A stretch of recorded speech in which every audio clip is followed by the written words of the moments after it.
Esse breve hino conta-nos a história, resumidamente, conta-nos toda a história na pessoa do Senhor Jesus. Jesus desceu do seu lar, do seu celeste lar, a fim de o grande amor de Deus aos homens demonstrar. Jesus morreu, na estrofe 2, fez expiação dos nossos pecados, pagou os nossos pecados. Do nosso mal, assim, nos livrou e achou um meio de perdão para nós. Aquilo que nós não tínhamos, ele conseguiu na cruz por nós. A Bíblia diz que ele ressuscitou, Cristo ressuscitou dentre os mortos, como um grande vencedor, aquele que parecia que havia perdido tudo na cruz. Deus o ressuscita ele dos mortos como um grande vencedor. Brado de vitória foi dado. E agora na glória, ele quer ser, sentado à destra de Deus, ele quer ser o seu Salvador. Ele está pedindo a todos. Cristo veio ao mundo para salvar os pecadores. Ele veio demonstrando o grande amor de Deus. E quando ele subiu na glória, em glória, ele enviou o Espírito Santo. Ele veio falando do Pai, Cristo veio falando do Pai. E agora o Espírito Santo vem mostrando o Filho. Quem é o Filho? E ele vai voltar na estrofe 4. E ele vai reinar na estrofe número 5. No milênio, Cristo vai reinar. Isso é o que nós cantamos. Mas nós viemos aqui hoje para falar do Evangelho. E o Evangelho, como foi falado, é tão simples que Paulo o resume em alguns versículos, em 1 Coríntios 15, 1, 4. O Calvário, ou seja, o Gólgota, o Monte da Caveira, ele não esgota, ou seja, a cruz de Cristo não esgota toda a mensagem do Evangelho. O evangelismo cristão não é apenas que Cristo morreu. Se Cristo só morreu pelos nossos pecados, Paulo diz lá em 1 Coríntios também, se Cristo não ressuscitou, então a nossa expiação não foi feita. Então vocês estão ainda nos seus pecados. Mas Cristo ressuscitou. E agora, Deus atestou, Deus deu um atestado de aceitação dessa obra quando ele ressuscita ao Senhor Jesus e o eleva lá como um homem diante de Deus. E Paulo diz lá em 1 Coríntios 15, porque primeiramente vos entreguei o que também recebi, que Cristo morreu pelos nossos pecados, segundo as Escrituras. Foi sepultado e que ressuscitou ao terceiro dia. Isso fecha o Evangelho. Ele ressuscitou. Isso fecha o Evangelho. Isso é o Evangelho simples. Cristo morreu, segundo as Escrituras, ele foi sepultado, todos viram a sua sepultura, e ressuscitou ao terceiro dia, conforme tudo que estava escrito que iria acontecer. A morte de Cristo não foi um acidente de percurso. Ou seja, ele vinha vindo, ele estava nesse mundo mostrando quem ele era, fazendo bem, curando. E daqui a pouco os homens o prenderam e o levaram à morte. Não foi assim. Cada um aqui nasceu e não sabe o dia que vai morrer. Quem sabe o dia que vai morrer aqui? Ninguém sabe. O Senhor Jesus sabia, ele e Deus, o Pai, sabia exatamente quando ele nasceu, quando ele iria morrer. Hora, minutos e segundos. Na verdade, ele não morreu. Na verdade, ele deu a sua vida por nós ali naquela cruz. ninguém conseguiria tirar a vida dele. Mas ele demonstra tão grande amor por nós, pecadores, que ele dá, o bom pastor, como fala lá em João 10, dá a sua vida pelas ovelhas. Ele entrega a sua vida pelas ovelhas. Ele entregou a sua vida. Ele depositou a sua vida nas mãos de Deus, do Pai. Pai, nas tuas mãos entrego o meu espírito. E ele estava morrendo, sim, ele morreu. Morreu de morte morrida, bem morridinho, podemos falar. Não foi um teatro. Foi uma coisa que aconteceu, foi uma verdade, que Cristo morreu. Mas esse homem que passou por aqui, esse homem passou por esse mundo, ele era Deus e ele era homem. Ele era Deus e homem. Isso que as pessoas não entendem. Olhando para aquela pessoa, pensavam se tratar de uma pessoa comum. Claro que quem olhasse para ele ia ver nele a semelhança de um homem comum. Porque ele veio em semelhança dessa carne aqui nossa, mas sem pecado, sem relação com o pecado.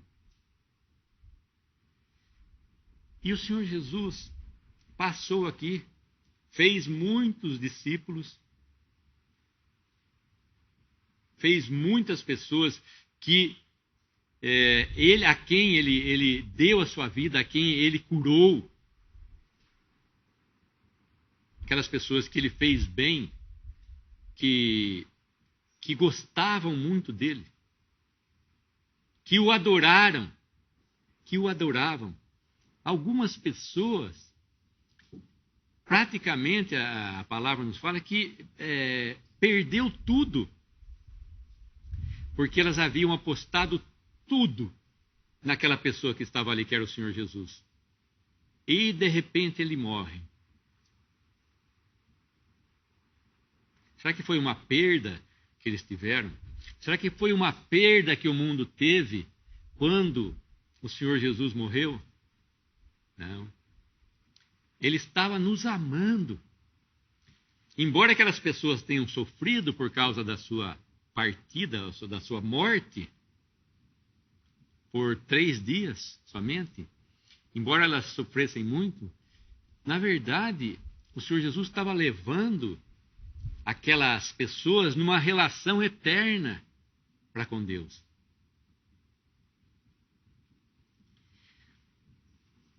Você já pensou em ser assim, que as pessoas pensem de você como se você fosse um fantasma? Como você fosse um jardineiro?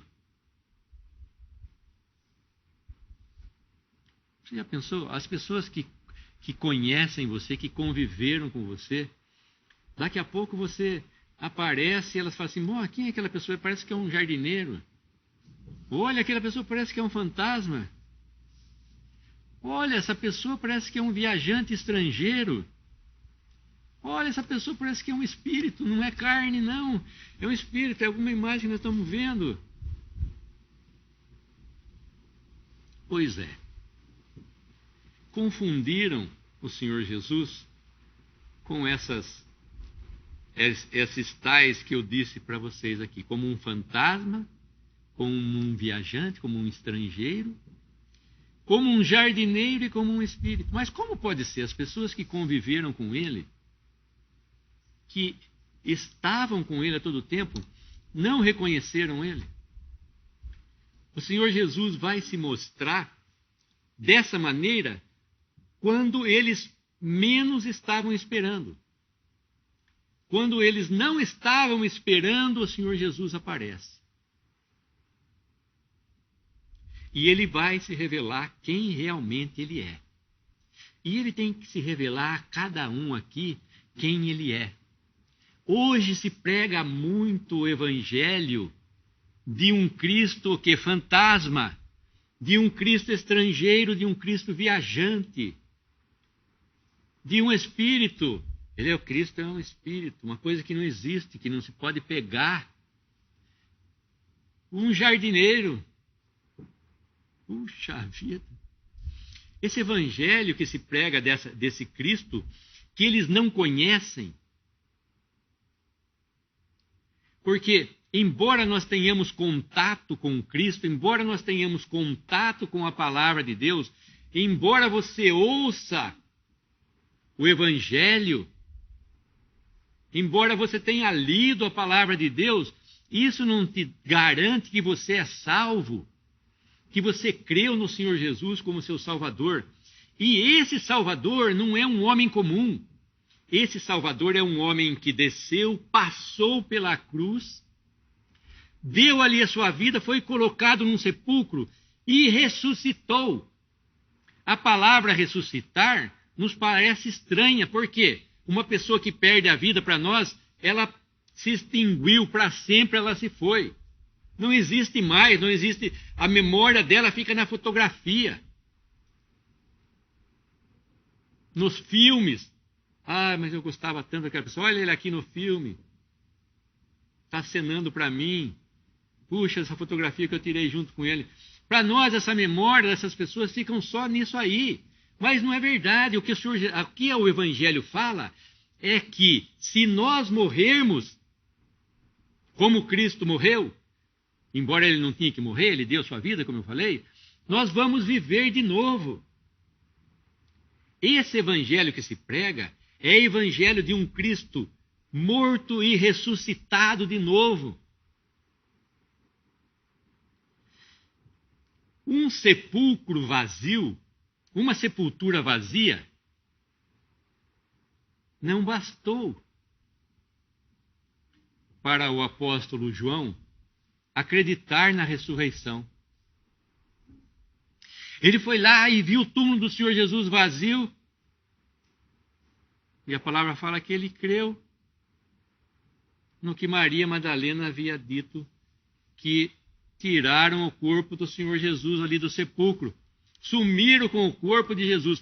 É mais fácil aceitar, os discípulos e os apóstolos aceitarem que alguém havia ido até aquele sepulcro e havia roubado aquele corpo e levado para algum outro lugar, do que eles terem compreendido que era necessário que ele fosse morto na cruz, fosse sepultado e que ao terceiro dia ressuscitasse.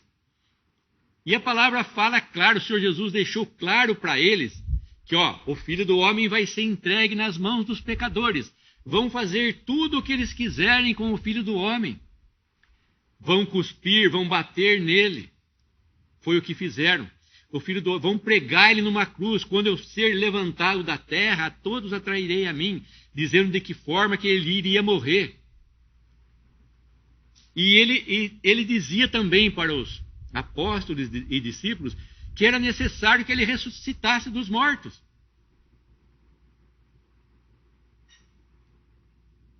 Mas eles não entendiam que era necessário que Cristo padecesse primeiro e depois ressuscitasse. Porque era necessário para expiar os pecados, os seus pecados, daqueles que estão aqui, daqueles que estão ouvindo, era necessário que ele morresse. Sem derramamento de sangue não existe remissão de pecados, é que fala a palavra. Se ele não tivesse morrido, se o seu sangue não tivesse sido vertido, os seus pecados não tinham sido expiados. E muito menos ele não tivesse ressuscitado dos mortos. Então, se prega um Cristo que passou por esse mundo fazendo bem, se se prega a Cristo como um fantasma, um espírito, um jardineiro, um estrangeiro, isso não é verdade. Porque essas pessoas tinham que conhecer a um Cristo ressuscitado. Nós temos que ter um contato aqui com um Cristo ressuscitado, um Cristo ressurreto dentre os mortos. Um que não morre mais, que tomou a forma humana, ressuscitou com o seu corpo, não é? E agora está à direita de Deus. E que nós vamos ser semelhantes ao corpo de Cristo. Tal como ele é, nós o veremos. E nós seremos tal como ele é. Existe alguma coisa difícil em crer, como Paulo diz? É estranho para ti, ó Agripa, que se fale de ressurreição dos mortos? Pois a palavra de Deus tem várias figuras que nos falam da ressurreição. Não é o nosso caso aqui hoje, mas tem muitos assuntos que nos falam da ressurreição. É impossível para Deus ressuscitar alguém dos mortos? Não. E para o homem parecia impossível. E para o homem de hoje parece impossível. A mensagem do Evangelho fala que ainda que morra, viverá. Quem crê em mim tem a vida eterna e não entrará em condenação, mas passou da morte para a vida. Ainda que morra, ainda que esse corpo, que é corruptível, veja a corruptibilidade, ele vai ser ressurreto incorruptível. Quando isto, que é mortal, fala a palavra em Coríntios, Paulo está dizendo, quando isto que é mortal se revestir da imortalidade, ou seja, o meu corpo está sujeito à morte, eu sou um mortal, eu não morri ainda. Quando isto que for mortal se revestir da imortalidade, e aquilo que for corruptível, ou seja, quem estiver lá no sepulcro, quem tiver já se transformado em pó, aquilo que é corruptível, se revestir da incorruptibilidade, então se cumprirá o que está escrito: tragada foi a morte pela vitória. Onde está, ó morte, a tua vitória? Onde está, ó inferno, o teu aguilhão? O aguilhão do pecado é a morte, mas graças a Deus que nos dá a vitória por nosso Senhor Jesus Cristo, nos fala a palavra. Aquilo que ferroou o Senhor Jesus lá, o pecado que ferroou o Senhor Jesus, como uma abelha que deu uma ferroada, quando ela dá uma ferroada, ela deixa o ferrão, ela perde a vida. E o pecado, o aguilhão do pecado é a morte, que ferroou o Senhor Jesus ali. Aquela abelha, podemos dizer, aquele fato dele ser ferroado pela morte ali, por aquele ferrão, ele ressuscitou e aquilo lá foi feito uma vez só, e a abelha perdeu o seu ferrão e não tem mais poder nenhum. A morte já não tem mais poder sobre ele. O Senhor Jesus, então, ele faz essa obra porque era necessário. E o queira o homem ou não entender, o Evangelho é esse. O Evangelho não é o Evangelho da prosperidade. O Evangelho é o Evangelho da vida eterna, do perdão dos nossos pecados, de eu estar eternamente com Cristo na glória, em glória. Isto que nos fala a esperança do homem aqui. O homem não tem esperança nenhuma aqui, nesse mundo. Esse mundo já provou que crucificou o Senhor Jesus. Os homens preferiram mais as trevas, como fala a palavra, do que a luz. Porque a luz veio ao mundo e os homens amaram mais as trevas do que a luz. Está mais do que provado que o homem prefere as trevas à luz. Eles querem as trevas. Uma coisa é gostar das trevas e outra coisa é querer viver nas trevas. O homem quer viver nas trevas, porque ele escolheu assim. E Cristo veio para tirar você das trevas. Se você não conhece a Cristo ainda, se você está preso numa religião que está falando para você que para você ganhar a vida eterna, você tem que fazer isso, aquilo outro, sabe? Você tem que andar assim, você tem que dar dízimo, você tem que obedecer ao pastor, você tem que proceder bem, sabe? Senão você não tem, você perde a salvação, você não ganha a salvação. Esse não é o evangelho que nos fala a palavra de Deus.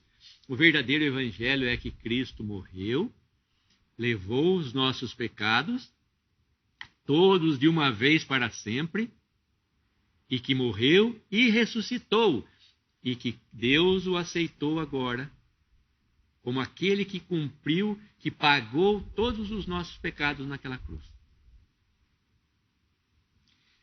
Mas a palavra nos fala uma coisa: que Cristo foi entregue pelas nossas ofensas e ressuscitou para a nossa justificação. É tudo você que estava envolvido. Nessa obra de Cristo, não tinha um outro objeto. Claro que o Pai queria glorificar ao seu Filho, mas tinha um objeto que era você. Você fazia parte dessa obra. Ele queria você, para que você estivesse presente com Ele na glória. E para que você estivesse presente com Ele na glória, Ele tinha que morrer e te justificar diante de Deus. E o homem está apto agora para entrar na própria presença de Deus por essa obra de Cristo. Sendo justificados agora por essa obra. Ele ressuscitou para a nossa justificação. Se Cristo tivesse permanecido no sepulcro, teria sido o túmulo de todas as nossas esperanças. Se ele tivesse ficado ali naquele túmulo, ali estaria enterrado também todas as nossas esperanças.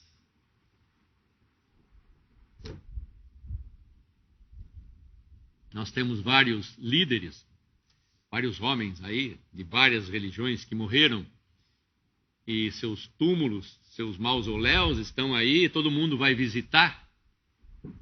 Mas o túmulo de Cristo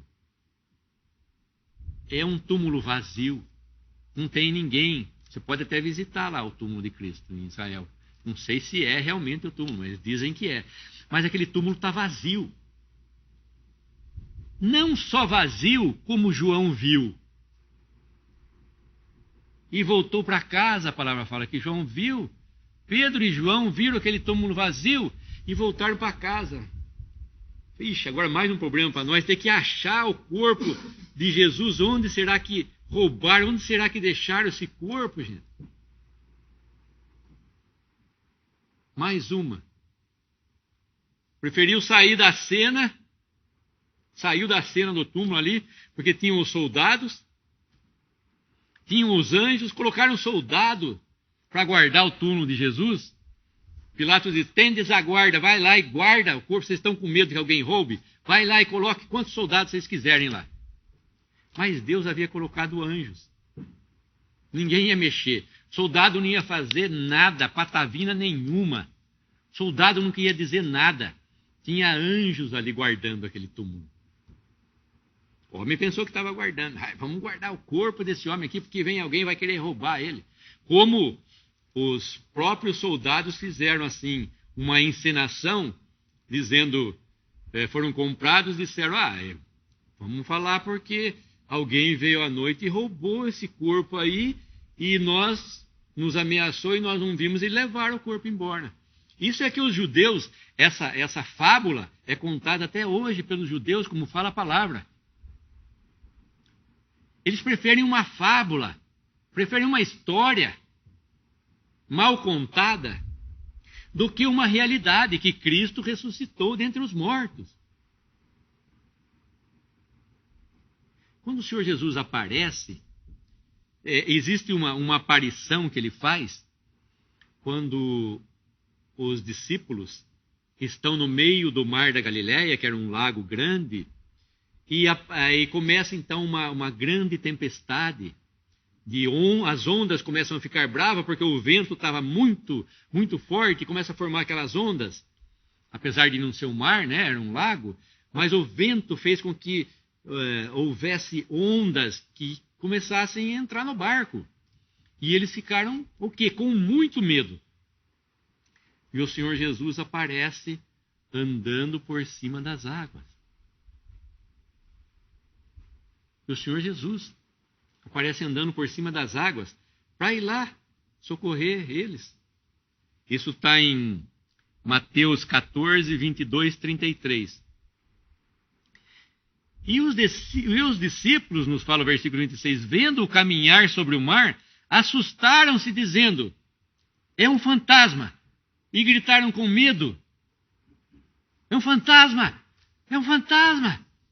E gritaram com medo. Ficaram com mais medo do que aquele homem que estava ali andando por cima do mar, do que as ondas que estavam, e o vento forte. Mudaram de medo, ficaram com mais medo daquele. É um fantasma, é um fantasma! Era o Senhor Jesus. Era ele mostrando quem ele era aqui. Ele era um homem e ele era Deus, eternamente. O mesmo que abriu o Mar Vermelho, que fez separação entre o Mar Vermelho, fez uma cortina que o povo de Israel passou em seco ali, aquele mar, foi o mesmo que tinha poder de andar sobre as águas. Quem que é uma pessoa que tem poder de andar sobre as águas? Aquele que fez a água, aquele que fez o vento, aquele que fez você, aquele que fez tudo, Deus Criador, e que é, sobretudo, o nosso Deus Salvador. Disse, não sei se é verdade, eu tentei procurar, mas que o símbolo egípcio para a palavra impossível são 2 pés andando sobre a água. É um hierógrafo egípcio que mostra, como se fosse uma palavra impossível, 2 pés sobre a água. O que é impossível aos homens é possível para Deus, a palavra fala. Se para o homem não é impossível que uma pessoa que morreu ressuscite, para Deus é, porque Ele nos fez. Ele nos criou. Ele pode muito bem dar vida, como ele mostrou, não a vida para Lázaro, para o filho da viúva de Naim, para a filha de Jairo. Ele pode não só dar a vida nova aqui de novo, mas ele pode dar a vida eterna. Não é uma simples vida aqui que vai durar por mais 15 anos, como o rei Ezequias, ou por mais 20, ou por mais 40, mas é uma vida que vai durar para sempre. E em 2 Coríntios 15, 16, diz uma coisa. Assim que, 2 Coríntios 15, 16, 17, assim que nós daqui por diante a ninguém conhecemos segundo a carne. E se antes conhecemos Cristo segundo a carne, já agora não o conhecemos deste modo. E assim, se alguém está em Cristo, é nova criatura. As coisas antigas já passaram. Eis que se fizeram novas. Paulo está dizendo no contexto.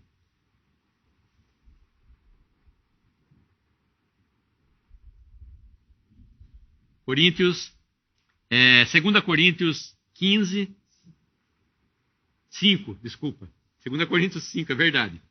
2 Coríntios 5, 16, 17.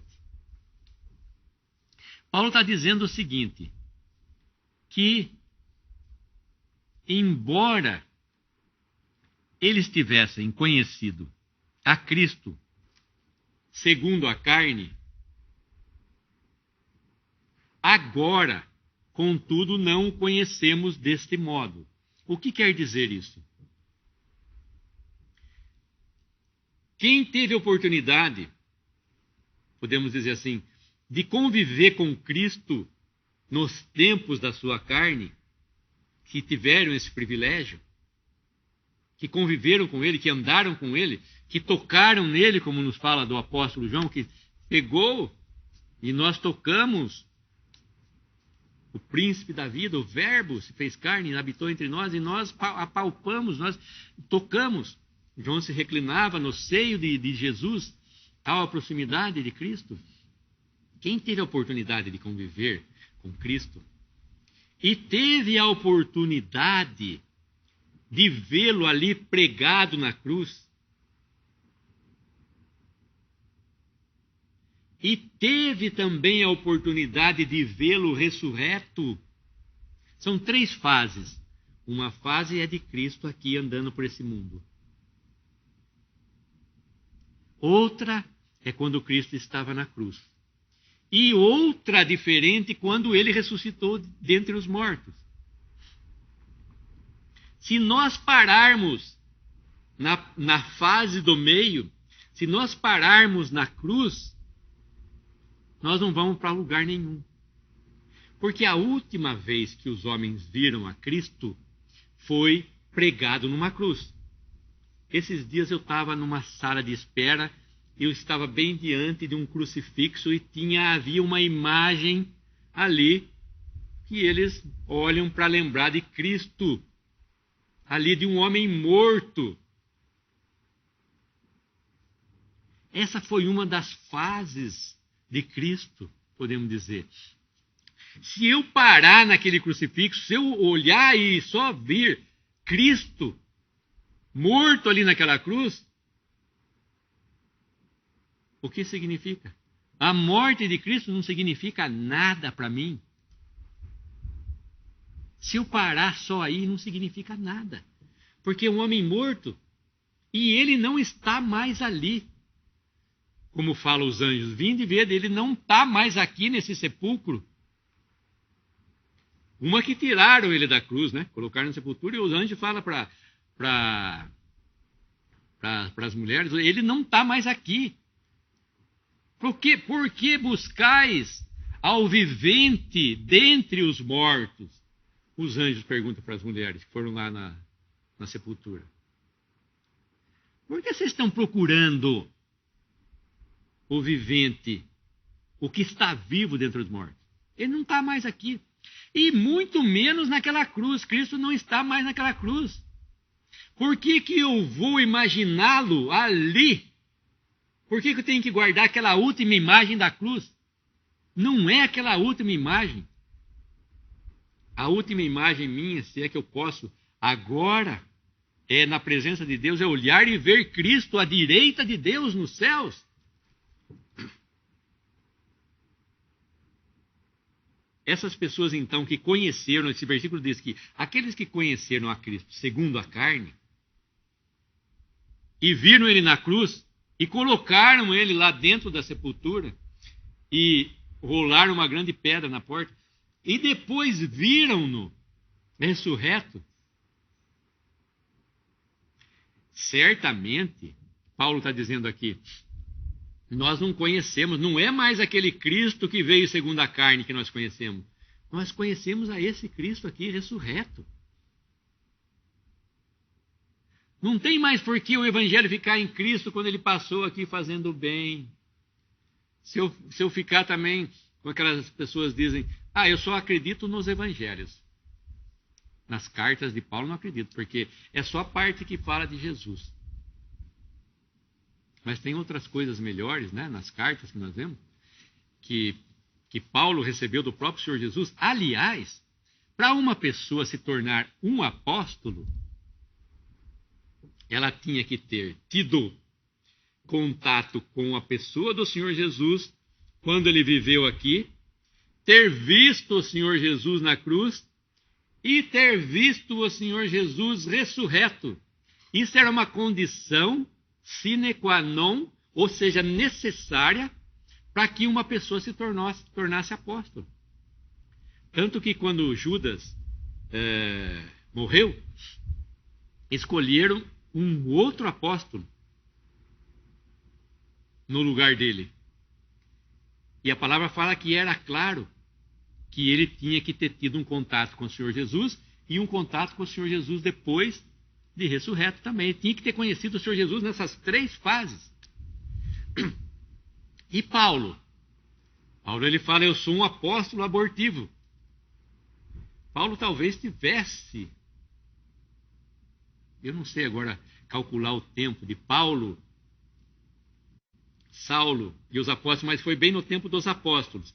Porque Cristo apareceu para ele como uma pessoa ressuscitada. Eu sou o Cristo, a quem ele, quando Paulo pergunta, quem é, Senhor? Ele diz, eu sou o Cristo a quem tu persegues. Então, para ele se fazer apóstolo, ele tinha que ter conhecido o Senhor Jesus também ressurreto. E Paulo conheceu o Senhor Jesus ressurreto. E nós, irmãos e amigos, temos que conhecer um Cristo ressurreto. Não podemos ficar parados no tempo. Cristo segundo a carne, para nós, não quer dizer nada. Ele veio, como nós cantamos, Cristo desceu, veio até esse mundo e tal. Mas o mais importante estava para vir, que era a cruz, a sepultura e a ressurreição e a glória, como nós cantamos. Esse é o verdadeiro evangelho. E é simples. É um homem ressurreto dentre os mortos. Não é um homem segundo a carne, aquele que veio aqui. É um homem ressurreto dentre os mortos. Esse é o verdadeiro evangelho. E uma outra passagem que aparece o Senhor Jesus, que eles perguntam para Jesus que só você que é o único viajante daqui de Jerusalém que não sabe o que tem acontecido aqui em Jerusalém nesses tempos? Olha só o que eles falam para Jesus.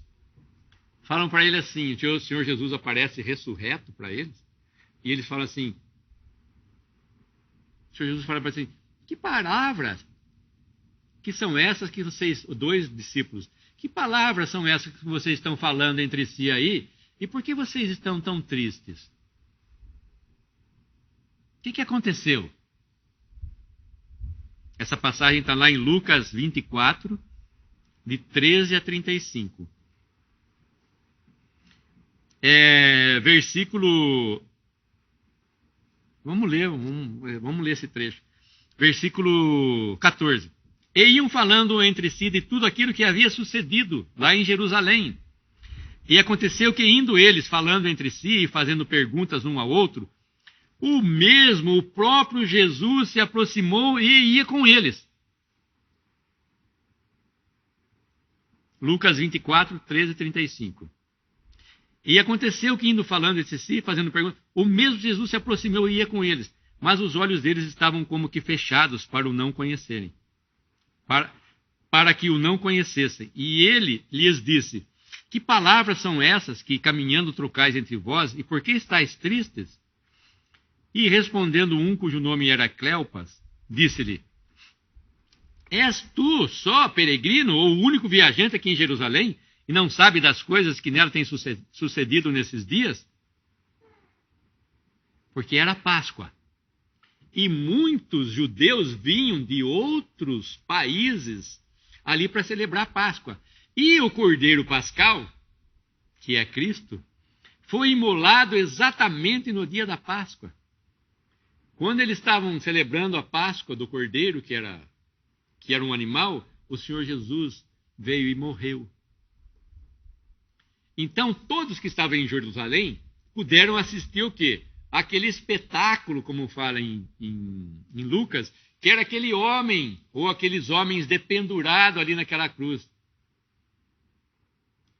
Os malfeitores disseram, nós com justiça, porque os nossos fatos que nós fizemos, nossos atos mereciam que nós fôssemos julgados, sentenciados à morte. Mas esse que estava no meio ali daquela cruz, nenhum mal havia feito. Então, todos os judeus que estavam ali, certamente viram aquela cena. E esses dois discípulos falam para Jesus, por que você está perguntando o que nós estamos falando? Nós estamos falando do que aconteceu em Jerusalém, você não está sabendo? O que é? Jesus perguntou, quais? Jesus perguntou para ele, o que aconteceu? E eles disseram, versículo 19, Lucas 24, 19. As que dizem respeito a Jesus o Nazareno, que foi um profeta, poderoso em obras e palavras diante de Deus e de todo o povo. E como os principais dos sacerdotes e os nossos príncipes o entregaram à condenação de morte e o crucificaram. E nós esperávamos que fosse ele que remisse Israel. Mas agora, com tudo isso, já é hoje o terceiro dia desde que essas coisas aconteceram. É verdade também que algumas mulheres dentre nós nos maravilharam, as quais de madrugada foram ao sepulcro E não achando o seu corpo, voltaram dizendo que também tinham visto uma visão de anjos, que dizem que ele vive. E alguns dos que estavam conosco foram ao sepulcro e acharam ser assim como as mulheres haviam dito, porém não o viram. Então continua tudo na mesma. Mas vejam vocês que o próprio Senhor Jesus estava do lado deles. Eles não estavam conhecendo. O Senhor Jesus estava esperando uma hora de se manifestar. Estava mostrando o coração deles, como ele sempre mostra nessas aparições. Ele deixa o quê? As pessoas demonstrarem os seus sentimentos, mostrarem o que elas estão sentindo, mostrarem que elas são incrédulas, que elas são tardias de coração para crer, elas demoram para crer as coisas.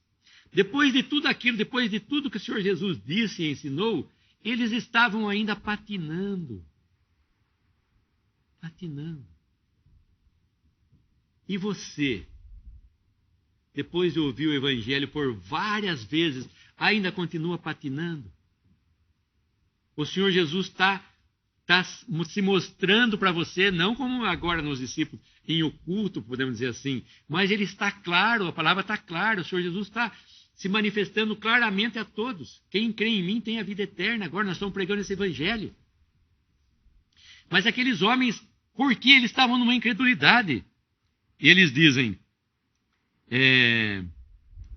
E o Senhor Jesus diz para eles no versículo 25: ó nécios, sem inteligências ou insensíveis, e tardos de coração, lentos, vagarosos, e como vocês custam para crer tudo o que os profetas disseram. Não convinha que o Cristo padecesse essas coisas e entrasse na sua glória? E começando por Moisés e por todos os profetas, explicava-lhes o que dele se achava em todas as Escrituras.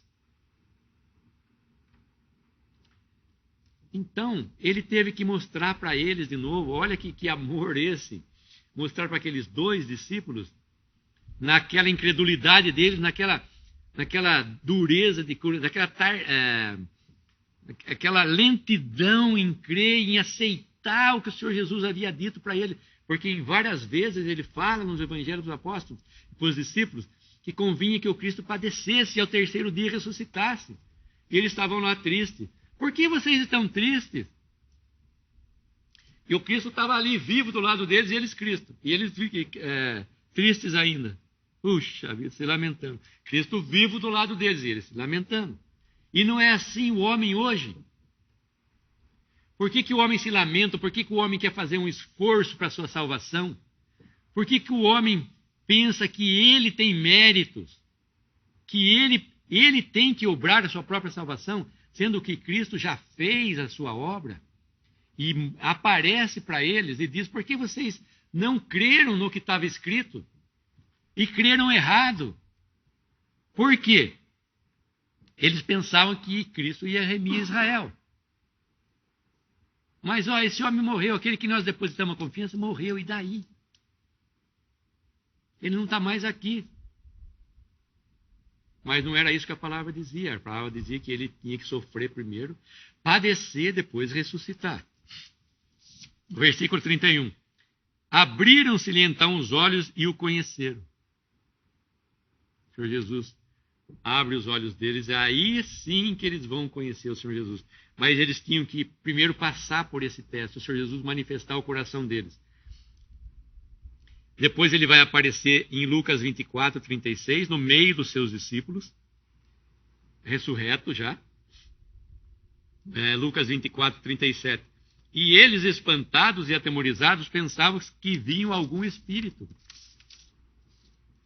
E ele lhes disse: por que estáis perturbados e por que sobem tais pensamentos ao vosso coração?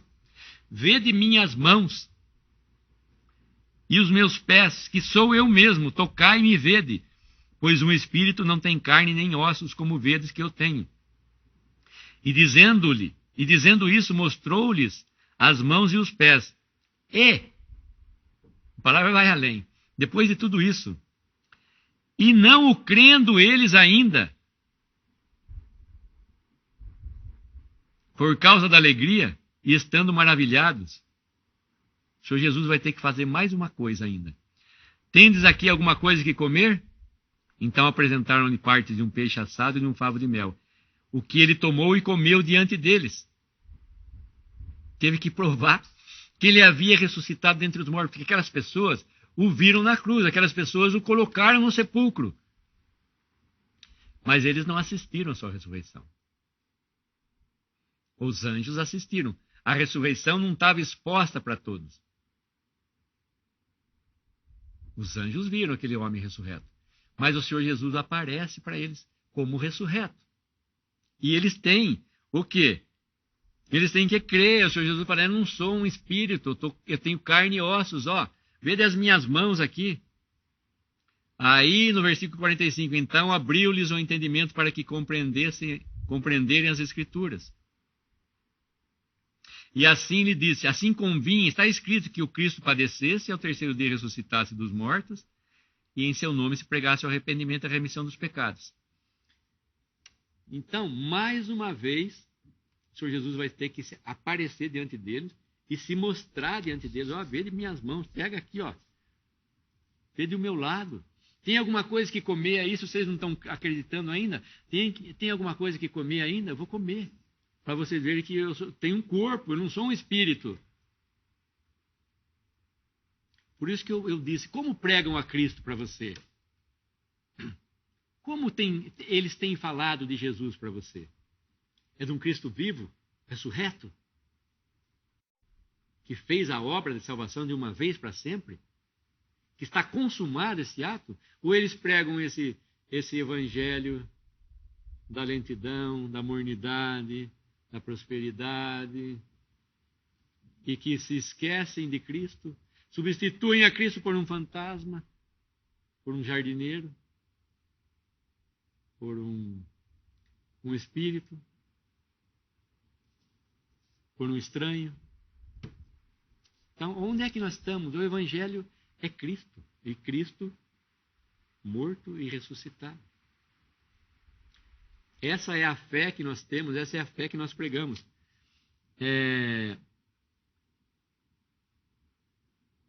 Depois ele vai, para a gente não demorar muito, depois ele vai se aparecer para os seus discípulos, 7 dos seus discípulos, no mar da Galileia. Jesus se apresentou, João 21, versículo 4. E sendo já de manhã, Jesus se apresentou na praia, mas os discípulos não conheceram que era Jesus. Quem quiser continuar nesse trecho pode ler lá. Está em João 21, de 1 a 12. E o principal das aparições foi com Maria Madalena. Foi para Maria Madalena. A melhor das aparições de Cristo ressurreto. A recompensa maior quem teve foi Maria Madalena, da qual Jesus havia expulsado 7 demônios. Ela era Maria de Magdala, da cidade de Magdala. Mas ela não queria, desde que Cristo expulsou dela 7 demônios, desde que ela provou quem era o Senhor Jesus, ela nunca mais quis sair de perto dele. E ela, por incrível que pareça, estava lá diante da sua sepultura. Pedro e João foram embora para casa, mas ela não foi, ela ficou lá. E o que acontece? João 20, versículo 11. E Maria estava chorando fora, junto ao sepulcro. Estando ela, pois, chorando, abaixou-se para o sepulcro e viu 2 anjos vestidos de branco, assentados onde jazera o corpo de Jesus, um à cabeceira e outro aos pés. E disseram-lhe eles, mulher, por que choras? Ela lhes disse, porque levaram o meu Senhor, e não sei onde o puseram.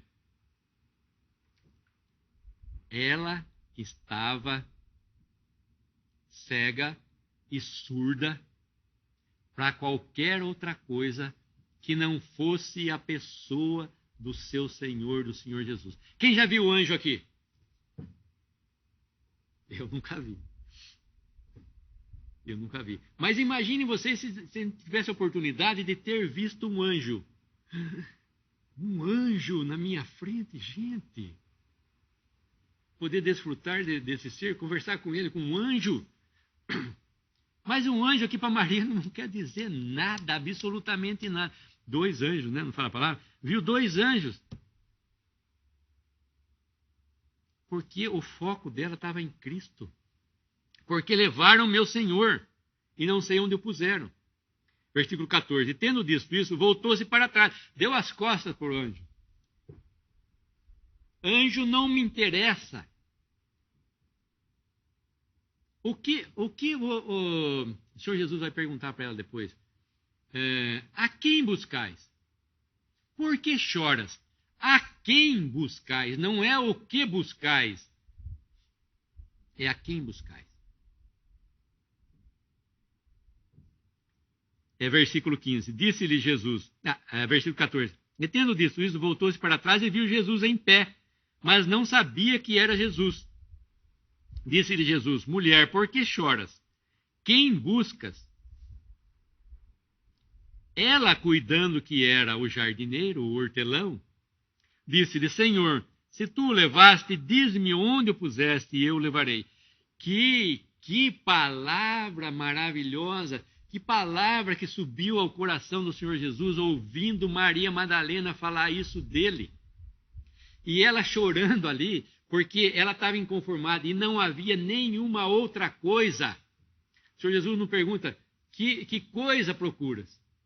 Ele pergunta, a quem procuras? Porque só uma coisa podia satisfazer essa mulher, que era o seu Senhor, que era Cristo. Nada nesse mundo vai poder satisfazer o homem, a não ser uma pessoa. Nenhuma coisa aqui desse mundo vai satisfazer, vai completar você como a pessoa do Senhor Jesus completa. Por que choras? Ele vai agora então se revelar para ela. Ela pensava, porque ela deu as costas também, pensando que era um hortelão, que era um jardineiro. O jardineiro não interessa para ela. Senhor, se você levou também, se você levou também o meu corpo do meu Senhor, fala onde está que eu vou lá. E ela também não sabia que ele haveria de ressuscitar dos mortos. Ele vai ter que se revelar a ela como um ressurreto dentre os mortos. Versículo 16. Disse-lhe Jesus, Maria. Maria. Jesus conhecia esse nome? Sabia quem ela era? Sabia muito bem. Será que Jesus sabe quem você é? Ele sabe muito bem. Agora, o que você pode contar a respeito de Jesus na sua vida? O que ele significa na sua vida? Jesus vai chamar você pelo nome? Ele diz em João 10, eu chamo as minhas ovelhas pelo nome, e elas ouvem a minha voz e me seguem. Cristo chama a sua voz? Você ouve a voz de Cristo? A voz de Cristo ouvi dizer, descanse e vinde a mim, como fala o hino nosso. Você ouviu essa voz alguma vez? Cristo chamar você pelo nome? Eu já ouvi ele me chamar pelo meu nome. Eu não vi anjos, mas ouvi Cristo me chamando pelo meu nome. Você já ouviu? O seu nome significa o quê? Para Deus. O seu nome significa o quê para Jesus? Aqui, ele vai se revelar para Maria, então, como o seu Senhor. E voltando-se ela, disse-lhe, Rabone, que quer dizer grande mestre. Disse-lhe Jesus, não me detenhas, porque ainda não subi para meu Pai, mas vai para os meus irmãos e dize-lhes que subo para meu Pai e vosso Pai, meu Deus e vosso Deus. Maria Madalena foi e anunciou aos discípulos que viram o Senhor e que ele lhe dissera isto. Meu Pai e vosso Pai. É uma nova relação agora. Se alguém está em Cristo, nova criatura é. As coisas antigas já passaram. Eis que tudo se fez novo.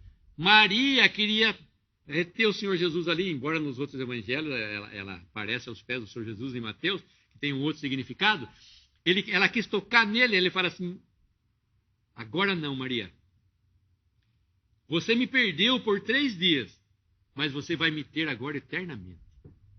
Não como aquele Jesus que você conhecia, mas como um homem ressurreto dentre os mortos. Você vai conhecer agora. Então, a nova relação que o Senhor Jesus anuncia é o que para ela? Vai, diz a meus irmãos o quê? Que subo para o meu Pai e vosso Pai, e meu Deus e vosso Deus.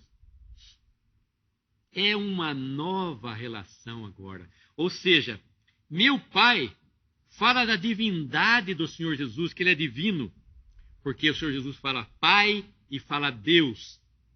Quando ele fala meu Pai, da divindade do Senhor Jesus, enquanto que meu Deus fala da sua humanidade, quando ele era homem, ele dependia de Deus também.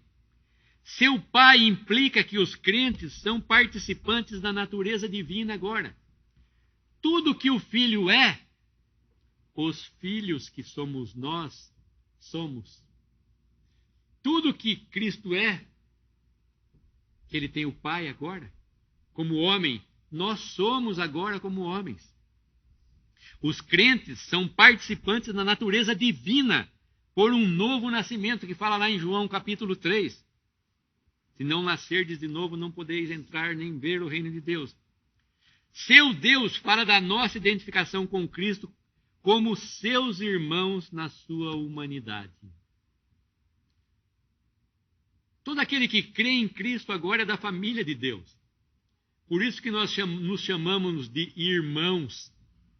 Somos irmãos em Cristo. Porque agora temos a mesma filiação, o mesmo Pai. E agora nós podemos clamar, então, a Deus, que é o nosso Deus agora, e que é o nosso Pai também. Muito tinha que falar-vos, mas o tempo não me permite. Podemos dar graça? Nosso bendito Deus e Pai, nós te agradecemos pela pessoa do Senhor Jesus. Obrigado, Senhor Jesus, pela sua bondade, sua mansidão, sua misericórdia, a sua paciência para com os homens, teres demonstrado o teu amor acima de tudo.